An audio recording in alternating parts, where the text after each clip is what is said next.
রামপুরহাটবাসীকে আগাম শারদ শুভেচ্ছা জানাই।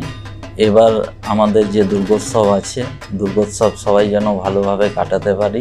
প্রত্যেকটা রামপুরহাটবাসী, বীরভূমবাসী এবং রাজ্যবাসী, বিশ্ববাসীকে আমাদের যে উৎসব, বাঙালির যে উৎসব, বড় উৎসব, এটা খুব ভালোভাবে যাতে কাটুক, আনন্দে কাটাই, সবাই একসঙ্গে এই পুজো করতে পারি, আনন্দ করতে পারি এবং সম্প্রীতি বজায় রেখে যেভাবে রামপুরহাটে পুজো হয় আমরা পুজো করব।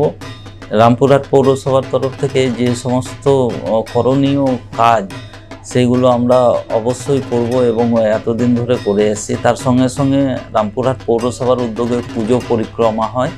এই পরিক্রমা রামপুরহাট শহরে এবছরও হবে এবং পরিক্রমার মাধ্যমেই কিন্তু আমরা প্রথম, দ্বিতীয়, তৃতীয় এবং সব পুজো, থিমের পুজো আছে, এই পুজোগুলো আমরা নির্বাচিত করব এবং তাদেরকে পুরস্কৃত করা হবে। এবং রামপুরহাট এই দুর্গোৎসব আমার মনে হয় গোটা বীরভূম ডিস্ট্রিক্টের সবথেকে ভালো আয়োজন করে দুর্গাপুজো কমিটিগুলো।